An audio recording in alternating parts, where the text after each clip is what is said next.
Este es su espacio, Cátedra Médica, porque la salud merece respeto. Hoy es miércoles 12 de octubre del año 2022. Son las 10:35 en todo el territorio dominicano.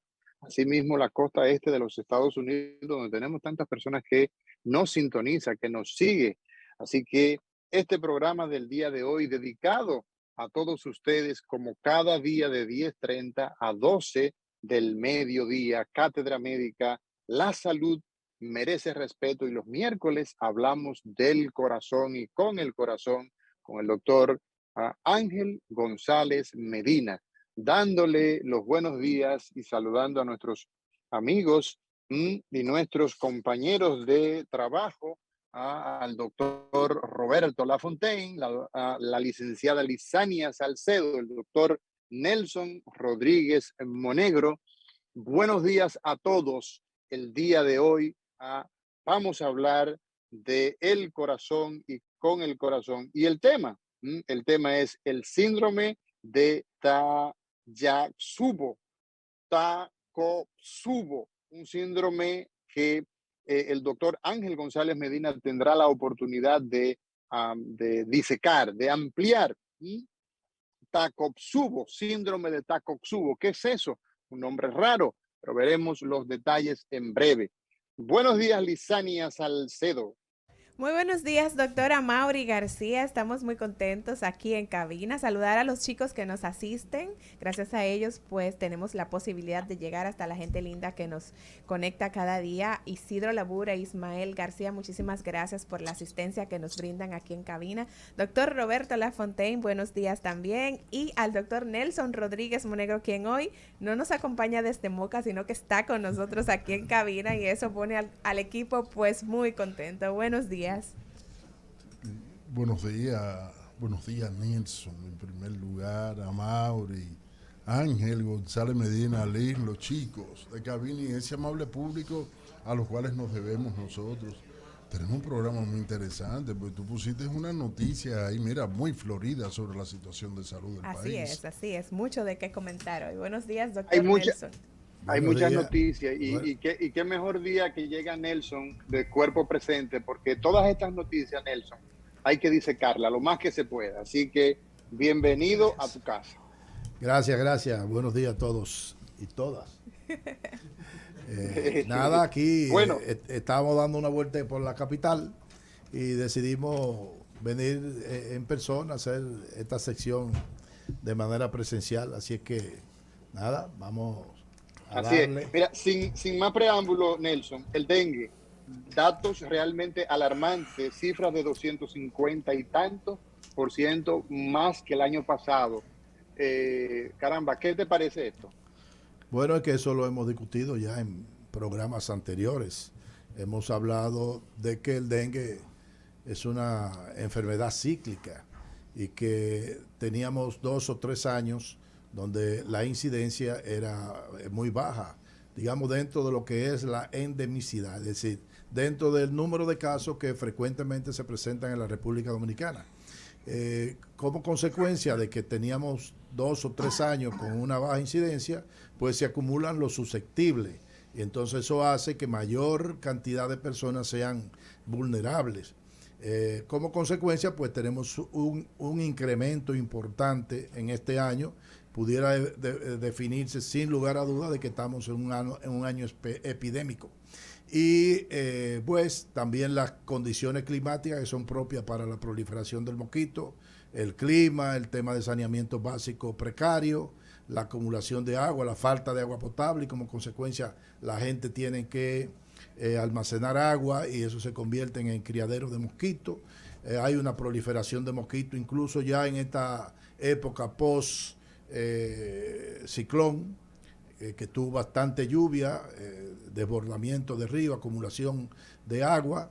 Entonces, pues, tú esperas que la densidad poblacional de mosquitos, pues, se incremente. Entonces, esos mosquitos, como hemos dicho anteriormente, no nacen contagiados de dengue, sino que le pican a una persona que tiene el virus circulando y entonces cuando le pican a otra persona, pues le llevan el virus.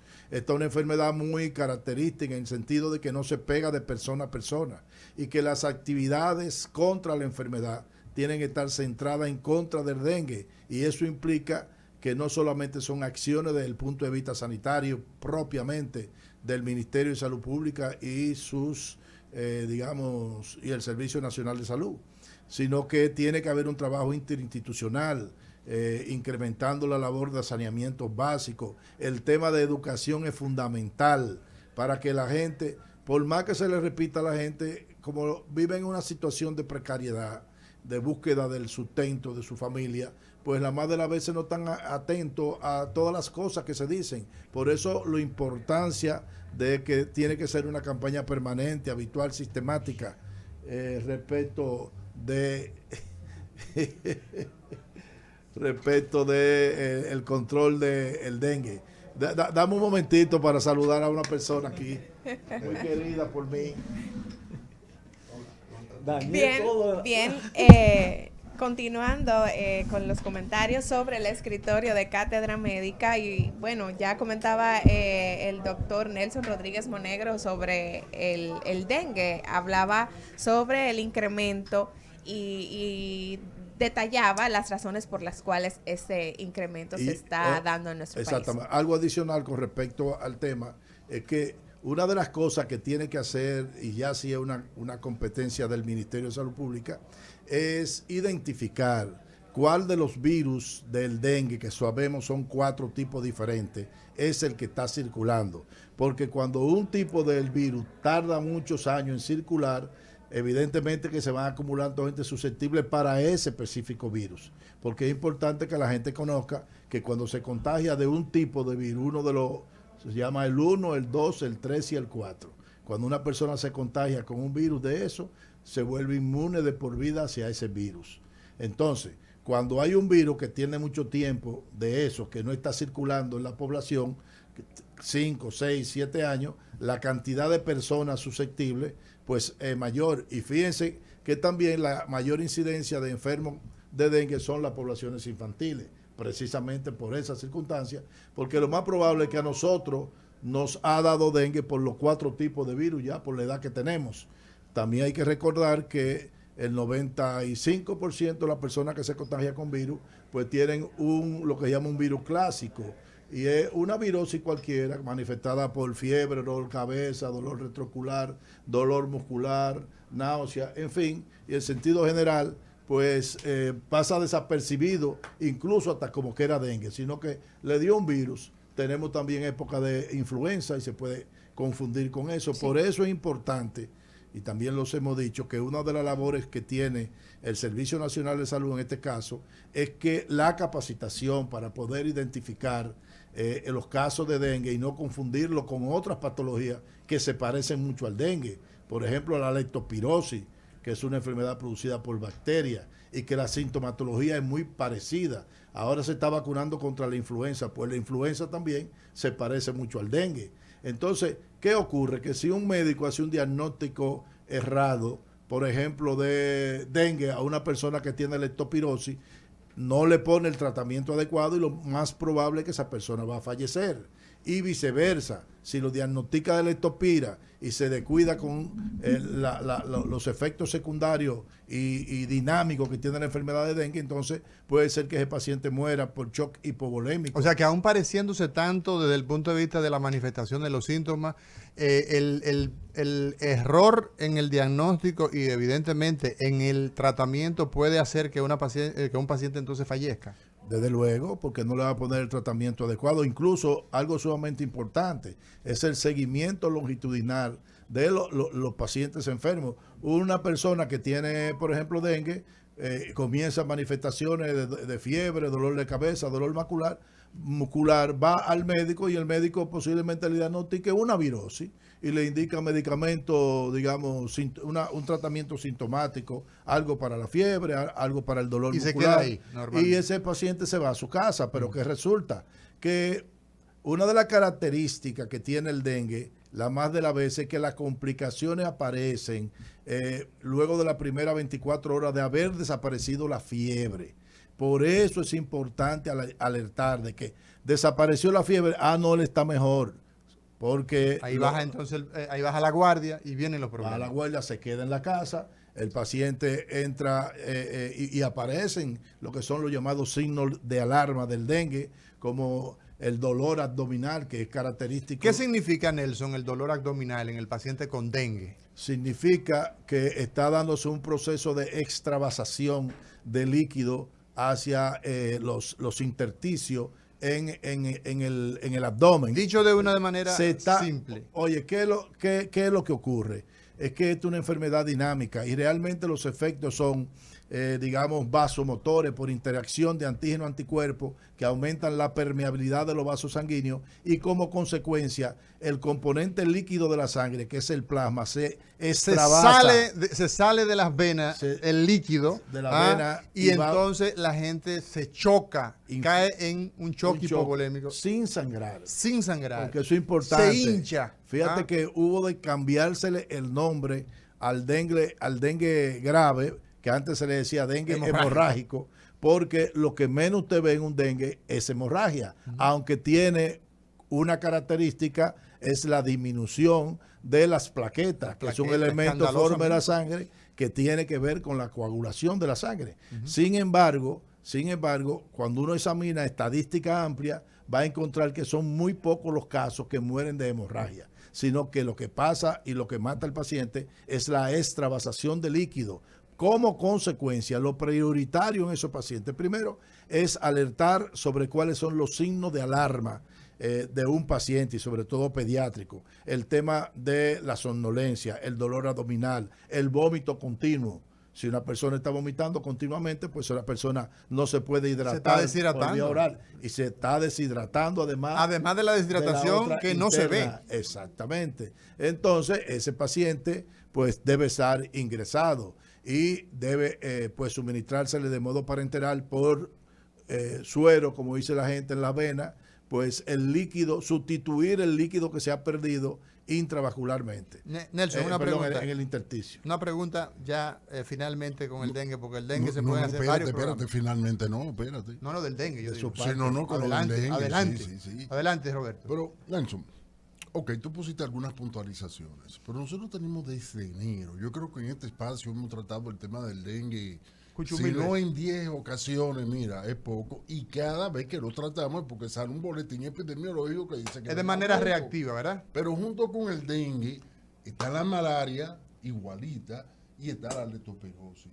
Es que las políticas que se están implementando para el manejo, para las intervenciones, donde viven las personas, donde habitan, donde hacen sus vidas o donde hacen sus hábitats, no se están implementando. Claro que no, porque fíjate que el dengue tiene varias formas de intervención. Primero está el tema de la orientación, la educación a la población sobre lo que es el dengue, cómo prevenirlo y bajo qué circunstancias debe ir al médico. Eso es lo primero, no vemos eso. En segundo lugar está el tema de la participación comunitaria, aquellos famosos operativos de descacharrización que se hacen conjuntamente con el ayuntamiento. Esto es que, pues, sobre todo, porque tú identificas de qué área que están saliendo los casos. Es decir, una de las labores del servicio de epidemiología es cuando comienzan a aparecer lo que se llaman febriles. Digamos, está llegando al hospital un número de personas con fiebre por encima de lo habitual. Y eso tiene que prenderle un bombillito de que algo hay. Lo segundo es identificar de dónde que viene esa gente.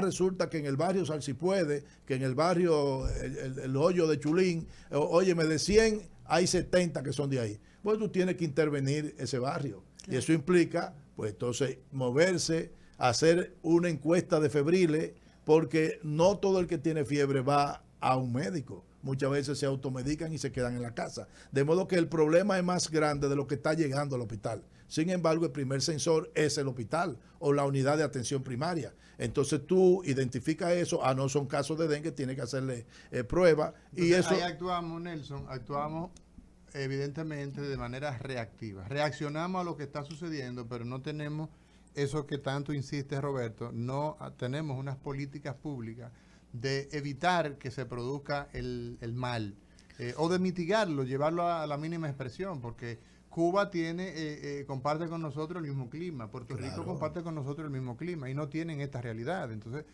por lo tanto, ellos hacen algo diferente a nosotros que a nosotros no va tan mal. Tenemos 252% más de casos que del año pasado y 34 muertos, 6.000 casos identificados. O sea, esto significa que nos faltan estrategias, aplicar estrategias, no estrategias, aplicarlas, llevarlas a cabo.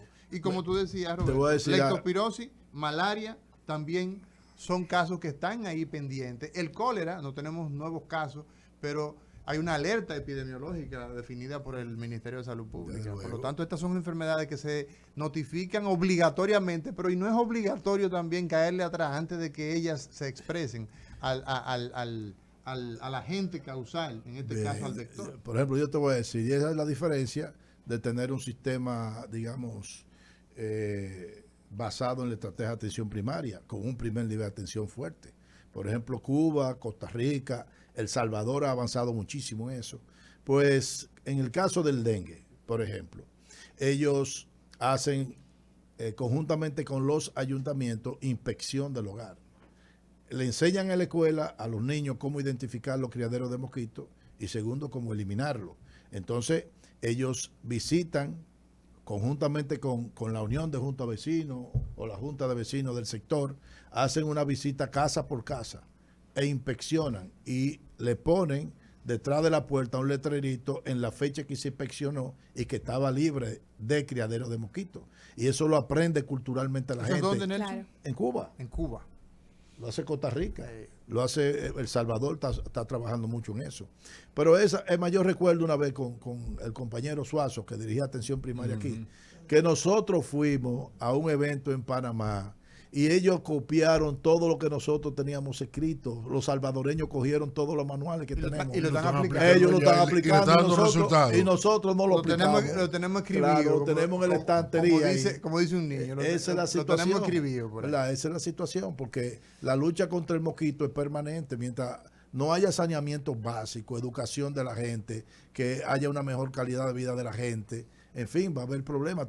Los servicios públicos aquí son una calamidad. Y esos son determinantes sociales de la salud. claro, Son situaciones que se dan en nuestro medio. Bueno, Nelson, en otro orden tenemos que UNICEF da unas informaciones, unas estadísticas que son para tomarla con pinzas. Oigan esto, señores, oigan esto. El 65% de las adolescentes dominicanas ha sufrido violencia sexual entre los 15 y los 17 años. Nuestras adolescentes, sobre todo en ese tránsito, ha tenido algún momento, algún tipo de violencia sexual, según datos ofrecidos por el Fondo de las Naciones Unidas para la Infancia. Óyeme, eso no es mucho. Estamos hablando de... Solamente hay entonces 35% de nuestras adolescentes que no han tenido algún tipo de violencia sexual. Ahora, a mí me gustaría, Mauro, Eso es fuerte, eso hay que se defina qué es lo que se entiende por violencia sexual. Violencia sexual es un piropo, porque hay muchas cosas que hay que definirlas, ¿verdad? Una violencia sexual se entiende que es una agresión física contra esa persona. Espérate, o psicológica, Nelson, también. Bueno, puede ser psicológica. Es decir, un piropo es una agresión psicológica. No, espérate. Siguiendo la línea Esa de es la Nelson. pregunta que hace Nelson. Esa es la pregunta que hace Nelson, que habría que ver. Tú ves. Pero de todos modos, estamos hablando de una situación que, amén de que hay que ver la definición y todo eso. Óyeme, a una de mis hijas, el que yo veo, yo le muerdo la carótida. Pero que si Yo tú me lo le ves- pego del cocote. Si tú lo ves, diciéndole, oye. Agrediéndola en cualquier aspecto. A una niña, es que es una niña. Una niña de 15 años. Pero ¿quién? Vamos a ver si es otro adolescente o es un No. adulto. Óyeme, la verdad. Bueno, no, yo lo que te estoy diciendo es que por eso tú dices, cuando tú dices que hay que cogerlo con pinza, ¿verdad? Eso implica que tú tienes que disecar realmente eso. A mí me gustaría tener una definición de qué es lo que es una agresión sexual, ¿verdad? De cualquier tipo, defínemelo. Sí. Eso. desde luego nosotros tenemos los resultados de eso, porque tenemos pues una alta incidencia de embarazo en adolescentes. De modo que sí hay un problema con embarazo en adolescentes. Ahora, ¿cuánto embarazo? Eso no hay que definirlo, esa tan preñada, Nelson. No, exactamente. Esa tan embarazada. Pero esa tan preñada, vamos a ver. Yo siempre he dicho que el primer embarazo es de la sociedad y el segundo embarazo es del sistema de salud. ¿Por qué que también es de la sociedad? ¿Por qué de la? No, yo te voy a decir por qué de las explicaciones de cada uno. Sí. ¿Por qué? Porque en la sociedad se dan una serie. ¿Qué es lo que estamos viviendo hoy en día? Es un desacato, una degradación social, ¿verdad? Donde, ¿qué es lo que se está estimulando? Por un lado, nosotros tenemos un discurso de que los adolescentes deben diferir sus relaciones sexuales, esperando que tengan una edad más madura, que ya tengan la paternidad responsable y todo eso. Ahora, ese discurso que nosotros tenemos y que debe ser así, nosotros podemos competir con lo que existe hoy en día a través de los medios y las condiciones sociales de nuestro pueblo. No podemos competir, nos van a ganar la pelea y nos la están ganando. ¿Por qué? Porque no hay ningún tipo de regulación de nada. Y además de eso, hoy en día tenemos muchas madres solteras, el papá y la mamá tienen que trabajar, es decir, que a los niños lo está educando una persona, en el mejor de los casos, un servicio que también tiene baja instrucción y muchas veces un hermanito mayor. Es decir, que quien está educando a esa población, sobre todo de los sectores más vulnerables, es la comunidad. ¿Y qué es lo que tú estás viendo en la comunidad?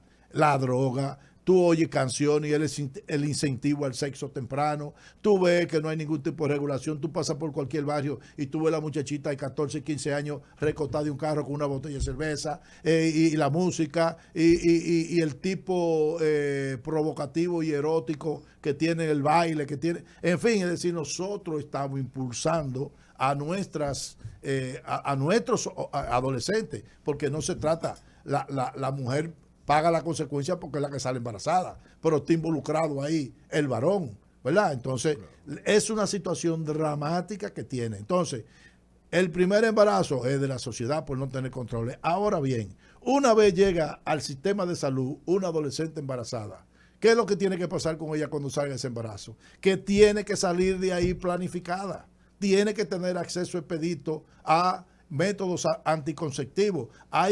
Nosotros no tenemos una educación desde el punto de vista sexual y reproductivo. No la tenemos porque tenemos sectores fácticos como la iglesia que está en contra de eso. Pero que no es la única. Bueno, pero está bien, pero las iglesias fundamentalmente están en contra de las 3 causales.